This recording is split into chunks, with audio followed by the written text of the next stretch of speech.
Hola, ¿qué tal? Mi nombre es David Guevara Lazo y soy alumno de cuarto año de Medicina de la Universidad Peruana Cayetano Heredia y también soy miembro de la Sociedad Estudiantil de Ciencias Clínicas y junto con mi compañera Natalia Nomberas Naram daremos la clase de Control Hormonal del Crecimiento.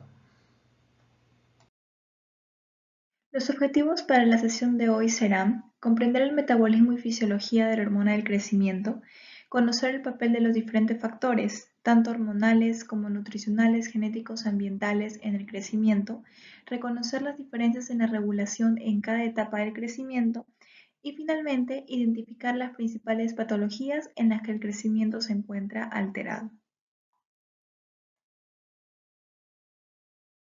El índice es el que presentamos a continuación. Empezaremos hablando acerca de fisiología del crecimiento. El crecimiento es un proceso complejo que abarca desde que somos concebidos hasta que fallecemos e involucra cambios continuos y dinámicos tanto en la velocidad, generación, diferenciación y muerte de células. Las células pueden aumentar su tamaño y sufrir hipertrofia, pueden sufrir hiperplasia, aumentan su número o pueden morir y luego ser recambiadas a través de progenitores. Entonces, todos estos cambios celulares van a involucrar el crecimiento. Además, la velocidad del crecimiento va a cambiar según sea el tipo de tejido específico y también la etapa en la que se dé. Es importante distinguir crecimiento de desarrollo porque el crecimiento se establece principalmente a través de las medidas antropométricas como peso, talla, índice de masa corporal o perímetro cefálico, mientras que el desarrollo también involucra una maduración más funcional. Cuando hablamos del crecimiento es importante recordar las células involucradas en el hueso. En este caso tenemos a los osteoblastos, los osteocitos y los osteoclastos. Los osteoblastos son células que van a sintetizar la matriz proteica y van a regularizar el proceso de mineralización. Son las principales células formadoras de hueso. Luego tenemos los osteoclastos, que son células que van a encargarse de disolver la materia orgánica, la fase mineral del hueso. Y finalmente tenemos a los osteocitos, que son estos osteoblastos los cuales quedan atrapados en el hueso durante el proceso de remodelamiento. Entonces, ¿qué ocurre primero? Los osteoclastos son activados y esta activación va a producir que estos hagan la resorción ósea. Una vez que se destruye la fase mineral, vamos a pasar a la fase de reversión. En este caso, los precursores de osteoblastos son convocados a la zona y van a empezar a sintetizar la matriz mineral. Y una vez que eso termina, ocurre la formación del hueso, se produce la mineralización. Todo este proceso toma a cabo 3 meses, mientras que este primer proceso toma a cabo aproximadamente 3 semanas. Además, la formación del hueso se puede dar de dos tipos, tanto intermembranosa como endocondral. En el primer caso, este proceso implica esta formación directa de hueso sin que tengamos una placa cartilaginosa calcificada. Entonces, esto ocurre, por ejemplo, con los huesos de la bóveda craneana, a diferencia de la osificación endocondral, que lo que ocurre es de que estas células mesenquimales van a diferenciarse de condrocitos y estos condrocitos proliferan y forman una matriz, un molde cartilaginoso. Y es este molde en donde van a empezar a proliferar los condrocitos y luego van a empezar luego a ocurrir irrigación y se produce el tipo de osificación. Eso también es propio de huesos largos y de huesos cortos. Finalmente, para el crecimiento longitudinal, nosotros necesitamos esta zona, que es la placa epifisaria o placa de crecimiento. Una vez que esto se cierra, ya no es posible el crecimiento. Eso está muy relacionado a la pubertad. Entonces, un hueso, recordemos que tiene dos partes, dos epífisis, que son los extremos, y una diáfisis, además de los cartílagos articulares y alino. Esta placa de cartílago epifisario está compuesta por diferentes zonas, y entre las cuales más importante es la zona de cartílago en proliferación, que tiene condrocitos ordenados y está cerca del epífisis, y es la zona proliferativa responsable. Continuando con la exposición de la clase Fisiología del Crecimiento, vamos a hablar sobre la hormona del crecimiento. Iniciaremos con una pequeña introducción de la adenohipófisis. En primer lugar hablaremos brevemente sobre la adenohipófisis. En esta imagen se grafica la glándula hipófisis, la cual se divide en dos lóbulos, un lóbulo posterior o neurohipófisis y un lóbulo anterior o adenohipófisis. El lóbulo posterior está compuesto por células nerviosas. Y el lóbulo anterior tiene 5 tipos de células diferentes, las cuales secretan 6 hormonas. Cabe mencionar que cada lóbulo tiene un origen embrionario diferente. Además, la secreción de las hormonas por la adenohipófisis están estrictamente controladas por el hipotálamo, la cual secreta factores los cuales son liberados hacia la circulación portohipofisiaria y pueden inhibir o estimular la secreción de hormonas por parte de la adenohipófisis. En esta imagen se grafican los 5 tipos celulares que tiene la adenohipófisis: células gamma, células alfa, célula acidófila epsilon, basófila delta y las células beta. Tenemos 5 tipos celulares diferentes dentro de la adenohipófisis. Cada una va a dar un grupo de hormonas. Las somatotropas van a dar las hormonas del crecimiento, las corticotropas la hormona adrenocorticotropa. Las tirotropas va a dar la hormona estimulante de tiroides. Las gonadotropas es la excepción, porque estas van a dar 2 hormonas, la hormona estimulante del folículo y la hormona luteinizante. Y las lactotropas, mamótropas, van a dar la hormona prolactina. Asimismo, cada una de las hormonas tiene una composición de aminoácidos diferentes y una estructura proteica diferente. Sin embargo, nosotros nos vamos a enfocar solamente en las hormona de crecimiento, la cual es secretada por las células somatotropas. En la siguiente diapositiva hablaremos sobre la química de esta hormona y las acciones fisiológicas.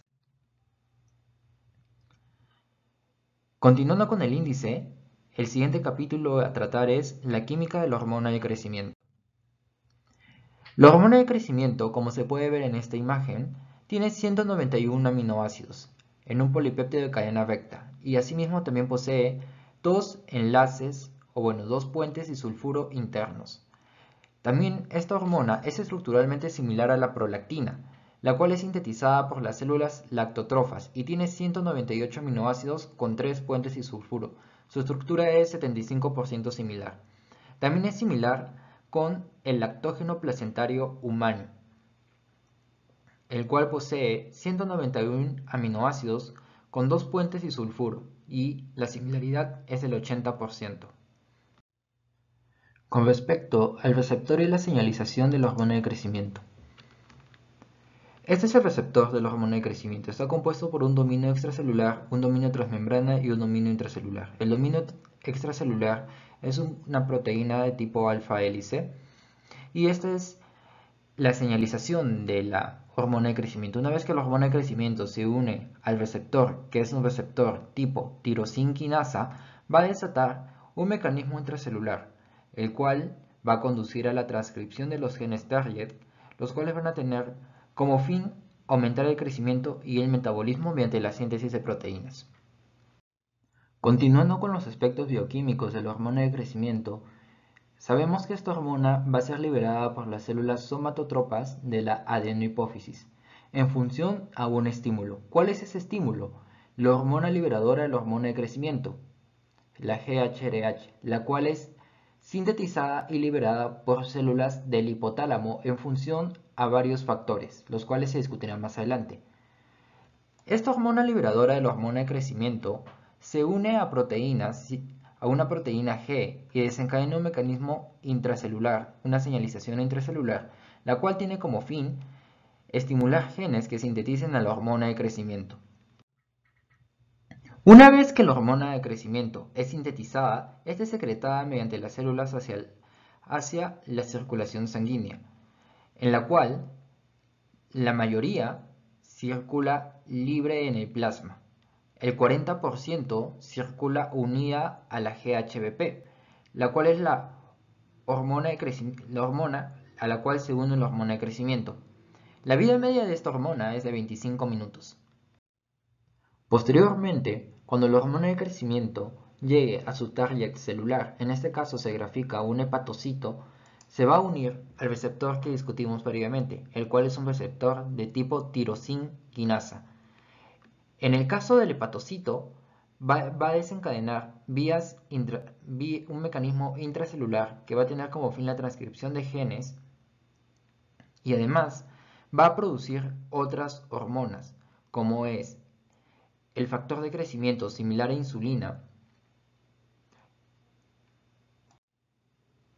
y las proteínas de unión al factor de crecimiento similar a insulina. Estas son proteínas homólogas a la hormona de crecimiento. El factor de crecimiento similar a insulina van a estimular la proliferación y diferenciación celular y son sintetizadas principalmente en el hígado, como acabamos de discutir. Entre ellas, la principal que destaca es la somatomedina C o la IGF-1, cuya acción principal es en el tejido óseo. También tenemos otras, las cuales van de la IGF-2 a la IGF-6. Su principal mecanismo es regular la regulación de la IGF-1 y sirven también como reservorio. Continuando con el desarrollo de esta clase, hablaremos sobre la regulación de la hormona de crecimiento, empezando por el patrón de secreción. En primer lugar, la secreción de la hormona de crecimiento es de manera pulsátil. Esta va a tener picos de secreción cada 2 horas y el mayor pico se va a producir 1 hora después de haberse dormido, específicamente en los estadios de sueño tipo 3 y tipo 4. Como podemos ver en esta imagen, la secreción de la hormona de crecimiento es pulsátil y se pueden ver los diferentes picos. Algunos aspectos a recalcar es que durante el sueño el pico es 1 hora después de haberse dormido, donde alcanza su mayor pico. Sin embargo, esta imagen también nos muestra lo que sucede cuando hay la privación del sueño, en el cual no hay un gran pico de secreción de la hormona de crecimiento. Sin embargo, cuando este sueño se restablece, por decirlo de esa manera, durante el día, hay un pico de secreción de la hormona de crecimiento, lo cual significa que en 24 horas, después de recuperar el sueño, no se altera la secreción de la hormona de crecimiento.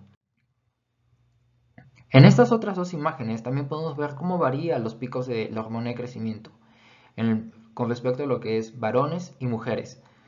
En este caso podemos ver que las mujeres tienen picos de hormona de crecimiento más grandes y con una mayor amplitud, sobre todo en el patrón de la noche, lo que significa que las mujeres secretan más hormonas de crecimiento, lo cual es otro ejemplo del dimorfismo sexual entre hombres y mujeres. A continuación tenemos una pregunta, la cual pueden pausar el video y responderla.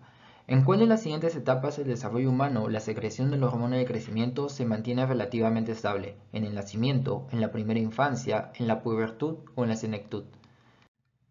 Bueno, en primer lugar, las tasas de secreción de la hormona de crecimiento van a variar durante el curso de la vida, como podemos ver en esta imagen, donde hay una mayor secreción y con respecto al envejecimiento esta va disminuyendo.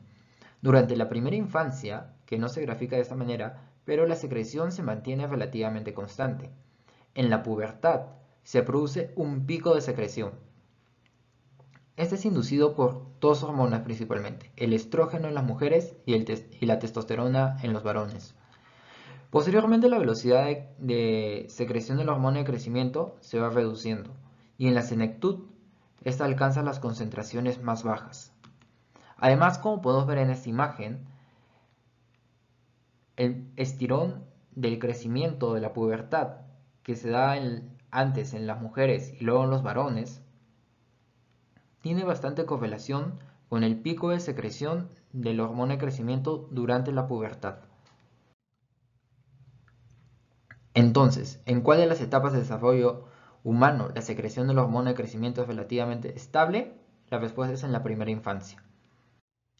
La siguiente pregunta es, ¿cuál de los siguientes no es un factor estimulante de la secreción de la hormona de crecimiento? Tenemos 5 alternativas: hipoglucemia, inanición, estrés, obesidad o inanición. Para dar respuesta a esta pregunta revisaremos el siguiente tema, que son los factores que alteran la secreción de la hormona de crecimiento. ¿Cuáles son estos factores? En primer lugar, tenemos los factores estimuladores y los factores inhibidores. Dentro de los factores estimuladores tenemos varios: disminución de la concentración de glucosa, hipoglucemia, de la concentración de ácidos libres, arginina, ayuno o inanición, hormonas de la pubertad, como es el estrógeno y la testosterona, ejercicio físico, estrés, estadios 3 y 4 del sueño, donde que es donde la hormona de crecimiento tiene su pico, y agonistas alfa-adrenérgicos. Y dentro de los factores inhibidores tenemos prácticamente los antónimos, que sería un aumento en la concentración de glucosa, aumento en la concentración de ácidos grasos libres, que se correlaciona con la obesidad. En la senescencia, ya hablamos de este factor en la diapositiva anterior, la somatostatina, somatomedinas, la misma hormona de crecimiento y agonistas beta-adrenérgicos. De estos tres hablaremos en las siguientes diapositivas. Sin embargo, cabe recalcar que la hipoglicemia y la inanición son potentes estímulos para la secreción de la hormona. Esto es debido a que la hormona de crecimiento actúa sobre el hígado, estimulando la gluconeogénesis, por lo que también se dice que tiene un efecto diabetogénico, ya que aumenta la concentración de glucosa en sangre. Asimismo, la hormona de crecimiento es una hormona lipolítica, ya que aumenta la cantidad de ácidos grasos libres en sangre. Entonces, ¿cuál es un factor estimulante? La alternativa era obesidad, la respuesta correcta. Muy bien, el siguiente tema es regulación hipotalámica. La secreción de la hormona de crecimiento está regulada en gran medida por el hipotálamo. Hay dos vías, una vía estimuladora, en la cual interviene la hormona liberadora de la hormona de crecimiento, y una vía inhibidora, la cual está dada por la somatostatina principalmente. En primer lugar, tenemos al hipotálamo, el cual va a liberar o secretar la hormona liberadora de la hormona de crecimiento. Esta hormona va a estimular a la hipófisis anterior, la cual va a secretar la hormona de crecimiento.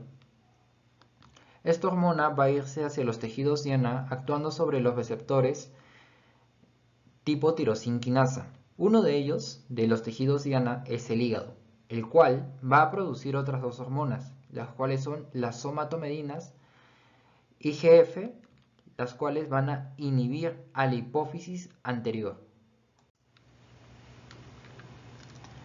Y también van a estimular al hipotálamo para que secrete somatostatina. Y la somatostatina va a inhibir a la hipófisis anterior para que no secrete hormona de crecimiento. Otra vía involucrada es que la hormona liberadora de la hormona de crecimiento por sí misma va a inhibir al hipotálamo para que deje de secretarse esta hormona. También la hormona de crecimiento va a estimular al hipotálamo para que libere somatostatina y la somatostatina va a inhibir la secreción de la hormona de crecimiento. En general, todas las vías que están de color rojo son de inhibición, mientras que la vía estimuladora es mediante la liberación de la hormona liberadora de hormona de crecimiento.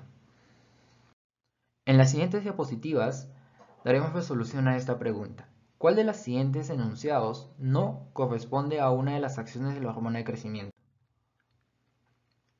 Para ello, hablaremos del siguiente tema: acciones de la hormona de crecimiento. La hormona de crecimiento tiene múltiples acciones metabólicas sobre diferentes órganos, como el hígado, el músculo, el tejido adiposo y los huesos. Tiene diferentes funciones, como mediar el crecimiento longitudinal, promover la síntesis de proteínas, el crecimiento de los órganos, aumentar el metabolismo de los carbohidratos y los lípidos.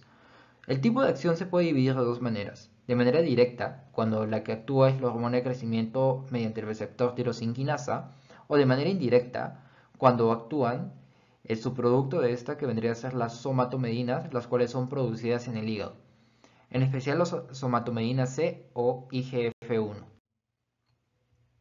Entonces, para entender las acciones de la hormona de crecimiento, se puede dividir de dos maneras. En primer lugar, por un efecto catabólico, en la cual sucede en otros tejidos, ya que disminuye la utilización de la glucosa. Y en el tejido adiposo va a promover la lipólisis y liberación de ácidos grasos. El otro efecto sería el efecto anabólico, el cual es debido a que en el hígado la hormona de crecimiento, como se explicó anteriormente, promueve la formación la síntesis y secreción de las somatomedinas, las cuales van a aumentar la síntesis de proteínas del músculo y de otros órganos, ya que aumenta la captación de aminoácidos, estímulo de la síntesis de ADN, LPN y la producción de proteínas, por lo que el efecto general va a ser un aumento de la masa magra y del tamaño de los órganos. También median el crecimiento de los huesos y los cartílagos, ya que aumenta el metabolismo del cartílago, debido al incremento de la síntesis de ADN, ARN y proteínas.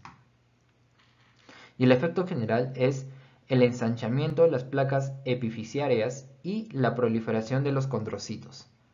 Finalmente se dice que las hormona de crecimiento tiene un efecto diabetogénico, ya que lo que hace es aumentar la glucemia, similar a cuando no hay insulina. Y al aumentar la glucemia, es decir, los tejidos no van a poder utilizar la glucosa, van a incrementar la síntesis de insulina, por lo que esta va a incrementar su concentración en la sangre. Aquí podemos ver una imagen esquemática de cómo sucede esto. En el tejido adiposo hay un aumento de lipólisis y disminución de la adiposidad. En el hígado un aumento de la síntesis de ARN, proteínas, de la gluconeogénesis, de la formación de las somatomedinas y las proteínas similares a estas. En el músculo una disminución de la recaptación de glucosa, aumento de la recaptación de aminoácidos y de la síntesis de proteínas. Asimismo, las somatomedinas en diferentes órganos lo que van a hacer es promover el tamaño de estos al aumentar la síntesis de proteínas, ARN, ADN, lo cual va a incrementar la masa magra y el tamaño de los órganos. Y a nivel de los condrocitos va a incrementar su metabolismo, como se mencionó, el crecimiento celular y el número. Por lo que la respuesta a la pregunta ¿cuál de los siguientes enunciados no corresponde a una de las acciones de la hormona de crecimiento? Es la disminución de las concentraciones de insulina en sangre. Ahora pasaremos a hablar acerca de la interacción con otras hormonas. Ahora realizaremos una pregunta antes de comenzar. ¿Cuál es el efecto de la hipoglicemia en la secreción de la hormona de crecimiento y el factor IGF-1? A. Aumento de la secreción de ambos. B. Disminución de la secreción de ambos. C. Aumento de la secreción de la hormona de crecimiento y disminución de IGF-1. Y finalmente D. Disminución de la secreción de hormona de crecimiento y aumento de IGF-1. Lo explicaremos a continuación. En el crecimiento también intervienen otros factores hormonales como la insulina, las hormonas tiroideas, las hormonas sexuales y el cortisol. Empezaremos hablando acerca de la insulina. La insulina es una hormona que tiene acciones anabólicas y que es liberada en condiciones de hiperglicemia. Va a favorecer el consumo de glucosa por el músculo y tejido adiposo, la glicólisis, la síntesis de glucógeno, la síntesis de proteínas, mientras que inhibe algunas reacciones catabólicas como la glucogenólisis, la lipólisis y de especial importancia la proteólisis. Por eso este efecto de inhibición de la degradación proteica es muy importante para el crecimiento. También tiene acciones directas sobre la producción de hormona de crecimiento y IGF-1. La insulina a través de los efectos en la glicemia va a ser regulador de la liberación de la hormona de crecimiento. ¿Qué ocurre en condiciones de hipoglicemia o en condiciones de ayuno, donde no tenemos una disponibilidad de nutrientes? Entonces, en este caso, los niveles de hormona de crecimiento se elevan y los niveles de insulina caen por efecto de la hipoglicemia. Entonces, acá la hormona de crecimiento va a estimular la producción de IGF-1, pero esto no puede ocurrir de manera efectiva en ausencia de insulina. Por lo tanto, no hay producción de IGF-1 y este no es un buen momento para el crecimiento. Lo que sí ocurre es de que la ausencia del feedback negativo, porque como recordarán, el aumento de IGF-1 es uno de los principales señales para que la hormona de crecimiento deje de producirse y esto no ocurre en este caso, va a hacer que estos niveles de hormona de crecimiento continúen elevándose. Esta elevación va a promover la movilización de ácidos grasos y también va a minimizar la pérdida de tejidos, va a minimizar la proteólisis.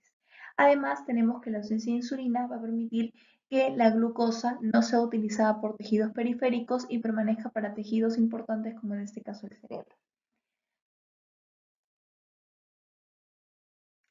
Además, hace unas diapositivas mencionábamos de que uno de los efectos que tenía el hormona de crecimiento era un efecto diabetogénico. Cuando nosotros tenemos que hay un aumento en la hormona de crecimiento, esto va a favorecer la hiperglicemia y esto de manera directa va a favorecer la liberación de la insulina. Pero a nivel postreceptor va a disminuir la sensibilidad. ¿Por qué? Porque va a reducir la captación de y uso de glucosa por los tejidos. Además que aumenta la lipólisis y aumenta la concentración de insulina. Por lo tanto, esos efectos a mediano y largo plazo van a aumentar, disminuir la sensibilidad y aumentar la resistencia. Es por eso que favorece condiciones como la diabetes mellitus tipo 2. Además, esas acciones van a antagonizar la hormona de crecimiento. Todo lo que hemos visto lo podemos ejemplificar en este caso con un niño hijo de una madre diabética. Como pueden ver, tiene un fenotipo característico, tiene un peso grande al nacer, más de 4 kilos, tiene una talla grande, tiene pliegues adiposos en las extremidades y en el cuello y tiene una facies de luna llena. Lo que ocurre es que una madre que tiene diabetes mellitus 2 y no está controlada tiene un aumento de la glucosa. Esta glucosa es capaz de pasar a través de la placenta y va a ocurrir un aumento de la producción de insulina. A partir de las 20 semanas de gestación, el feto es capaz, las islotes de Langerhans del feto y las células beta son capaces de producir insulina en respuesta al aumento de la glucosa. Entonces ocurre una hiperplasia de las células y va a ocurrir un aumento de la insulina.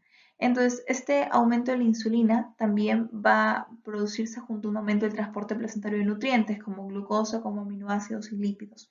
Todo esto va a favorecer también aumentar la producción de factores de crecimiento como el IGF-1. Entonces, como resultado tenemos que se estimule el anabolismo fetal, se estimule el crecimiento, también la síntesis de grasa. Entonces, cuando el niño nace y este aporte de glucosa elevado se encierra, lo que ocurre es de que el niño va a tener elevadas concentraciones de insulina, lo que le va a provocar hipoglicemia. En respuesta a la pregunta que hicimos, la alternativa correcta sería aumento de la secreción de hormona de crecimiento y disminución de IGF-1.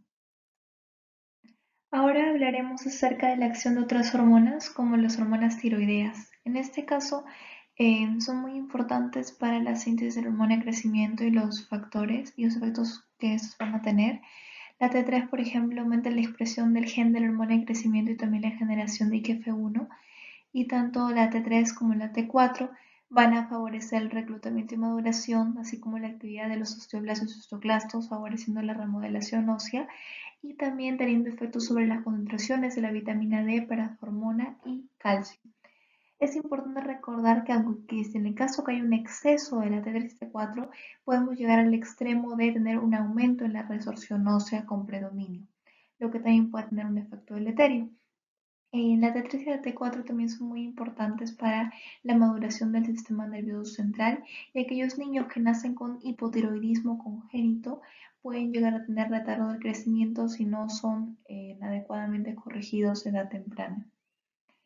En el caso de las hormonas sexuales, como los estrógenos y la testosterona, estos son muy importantes para el crecimiento. Ambos van a estimular la secreción de la hormona de crecimiento y la somatomedina C.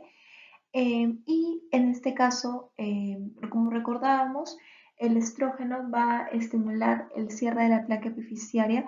Eso explica por qué las mujeres tienen menos talla porque terminan de crecer antes. Y en este caso la testosterona, a diferencia de los estrógenos, va a tener un efecto anabólico porque es un efecto directo sobre la síntesis proteica.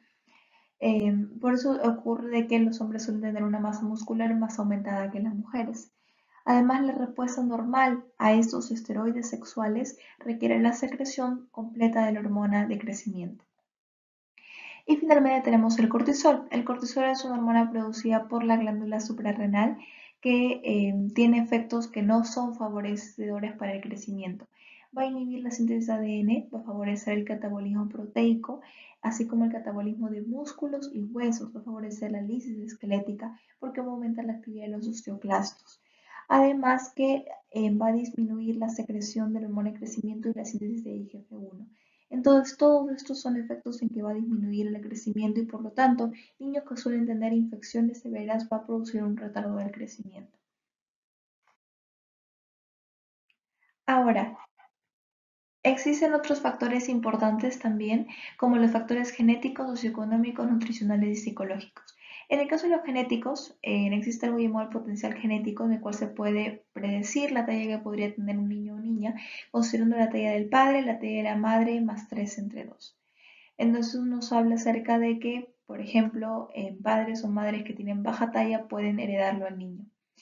Y luego vienen los factores socioeconómicos, nutricionales y psicológicos.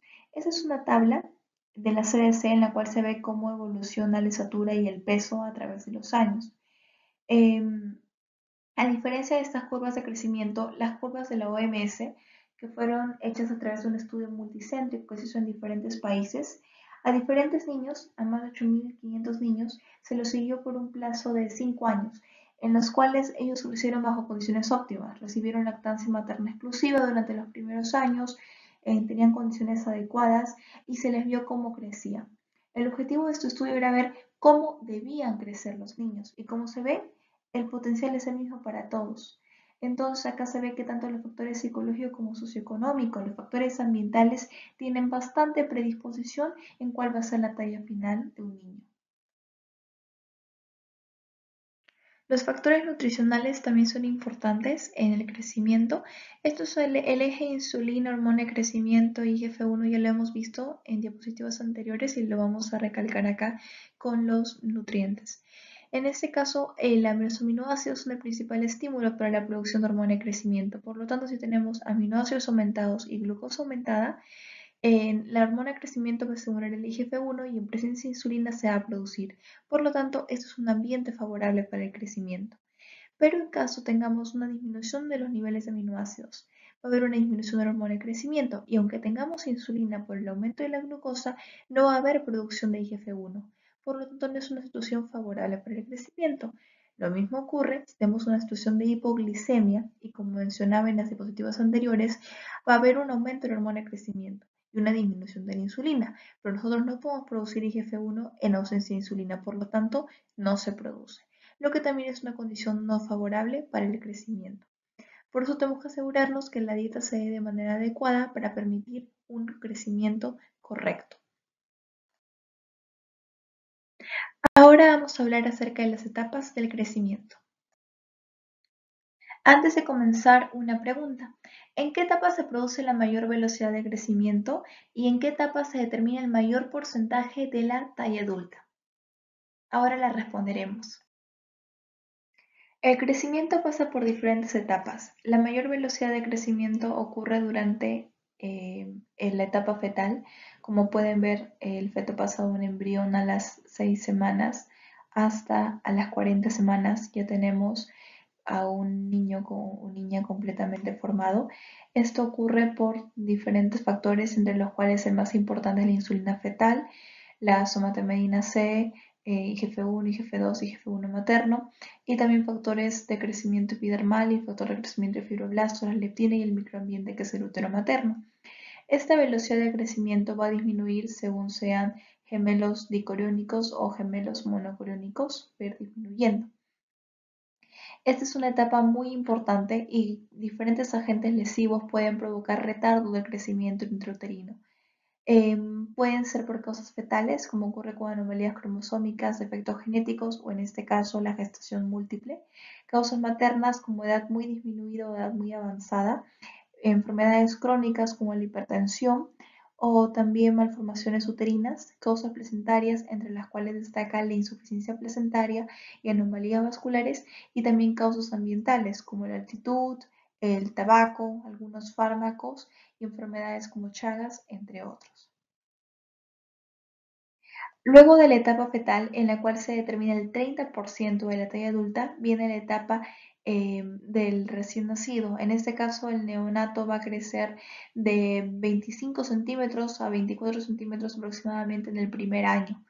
Y luego va a ir disminuyendo. En la infancia, que se determina el 15% de la edad adulta en estos primeros años y luego el 40% de la edad adulta antes que lleguemos a la pubertad, es donde vamos a tener la influencia de las hormonas tiroideas, de la hormona de crecimiento, del IGF-1, de una buena nutrición, también tiene un factor genético importante, del ambiente donde estén, niños con un ambiente seguro y felices, se ha visto que tienen un mayor crecimiento, y también de la vitamina D. La vitamina D favorece la absorción intestinal de calcio, lo que es importante para la remineralización ósea, pero además también va a aumentar la actividad osteoblástica. Entonces, todo eso tiene un efecto positivo en el crecimiento. A partir de los 25 centímetros del primer año en el recién nacido, pasamos a tener una disminución progresiva, y en esta etapa que se llama de crecimiento lento, que es años antes de iniciar la pubertad, tenemos un crecimiento sostenido con una tasa de 4,5 a 7 centímetros por año. Luego vamos a pasar, después de la etapa prepuber, a la etapa puberal, en donde ocurre el llamado estirón. En este caso va a haber un 15% de la talla adulta que se va a determinar en esa etapa, y el principal influjo es de las hormonas o los esteroides sexuales, como la testosterona y el estrógeno. Entonces, aquí también de las hormonas tiroideas y de la hormona de crecimiento, por eso son las más importantes. Acá va a crecer, en el caso que son niñas, 9 centímetros por año aproximadamente, y los niños 12 centímetros por año. Además, como pueden ver, este pico de crecimiento se alcanza mucho más antes en las mujeres que en los hombres. Y esto ocurre porque los estrógenos, que se encuentran en mayor cantidad en las mujeres, van a estimular el cierre de la placa epifisial. Por eso esto ocurre antes, y como pueden ver acá también. G3 y G2 también son diferentes fases de lo que ocurre del crecimiento puberal. Entonces, como pueden ver, ocurre uno antes que otro. Y en el caso de las niñas, este pico de la velocidad de crecimiento ocurre antes de que tengan su primera menarquía. Además, otra cosa importante son las etapas de la masa ósea. En este caso tenemos una fase de crecimiento, una fase de consolidación y una fase de remodelado. Es muy importante que la mayor cantidad de estímulos de crecimiento se den durante la infancia, para evitar enfermedades como la osteoporosis que ocurran de manera posterior.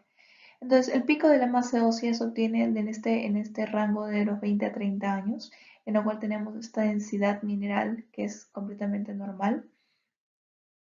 Y también es importante recalcar que el efecto de la menopausia, ¿no? La menopausia va a tener un efecto para la disminución de la densidad mineral, por eso hay una pérdida de la masa ósea.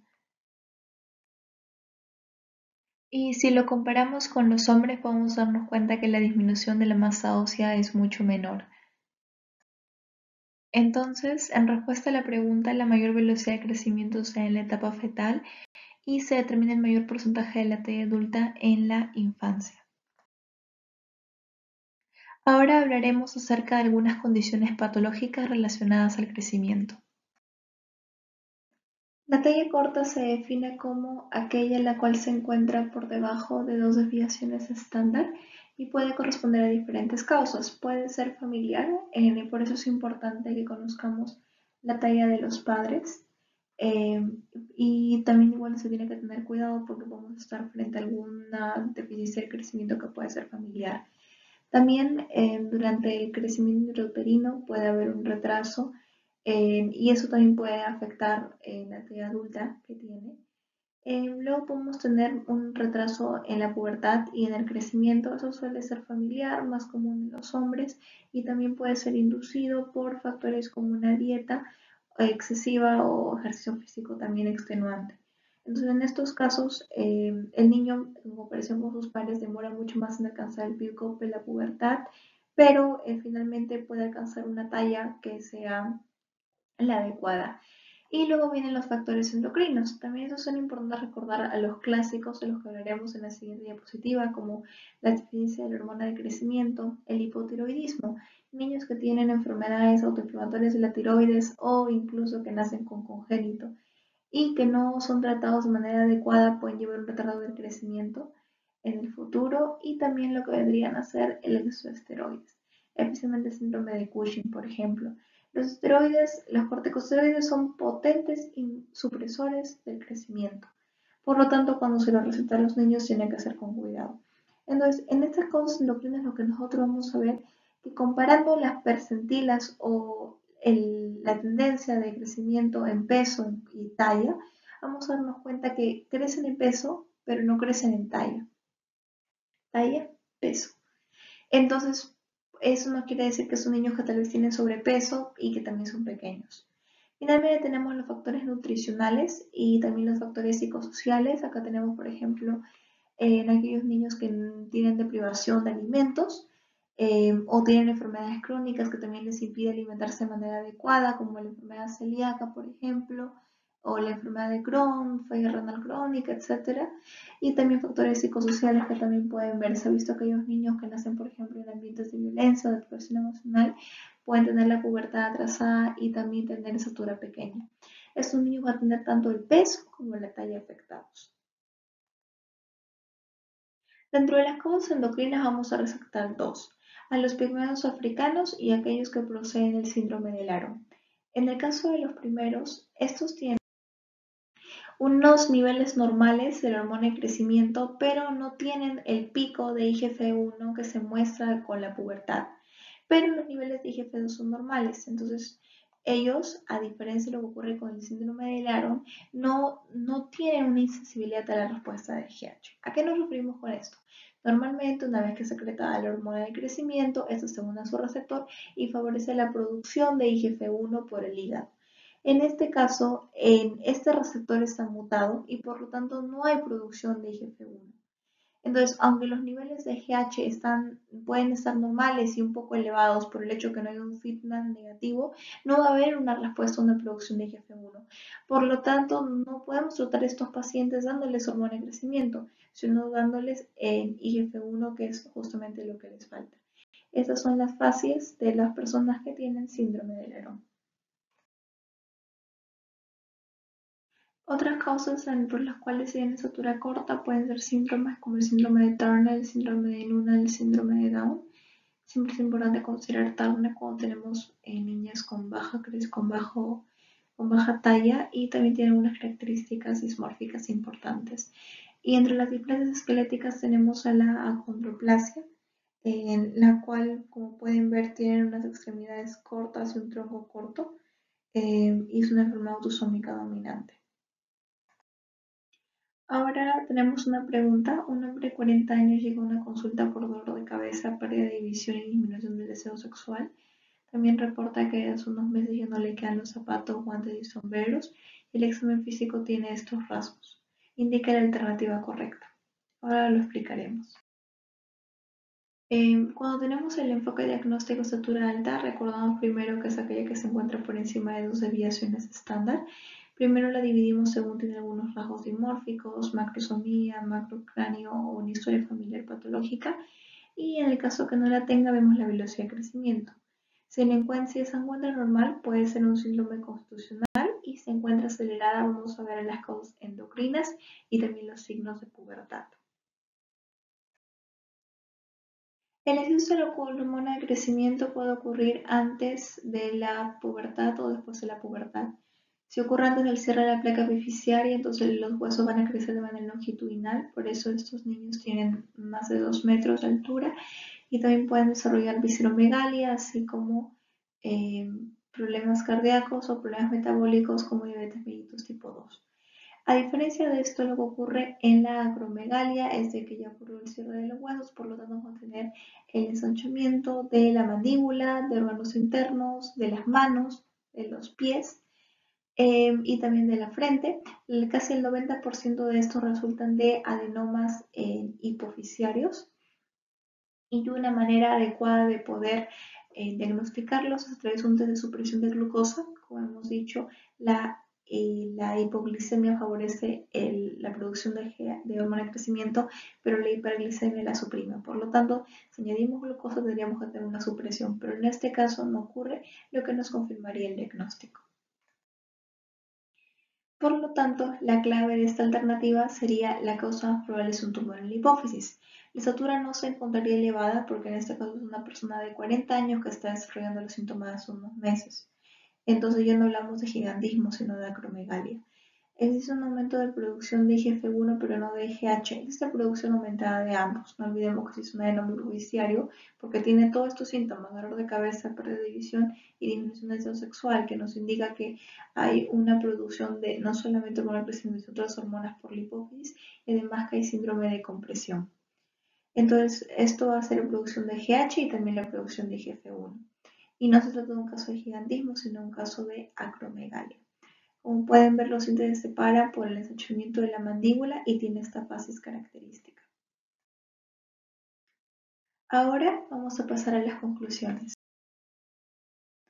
En esta imagen resumen lo que hemos explicado. El hipotálamo va a secretar la GRH-RH y esta va a estimular a la hipófisis anterior y las células somatótropas específicamente a que produzcan la hormona de crecimiento. Esto tiene una acción en diferentes tejidos, va a favorecer la proliferación celular, va a favorecer una acción diabetogénica, disminuyendo la sensibilidad a la insulina al aumentar la lipólisis y disminuir el consumo de glucosa por los músculos. Además que en el hígado va a favorecer la liberación de IGF-1 y es esta hormona por la cual tenemos el aumento del crecimiento de los huesos y el de la masa muscular. Además, esta hormona va a tener un efecto negativo a nivel del hipotálamo y también este IGF-1 va a tener un efecto negativo a través de la secreción de la misma hormona del crecimiento.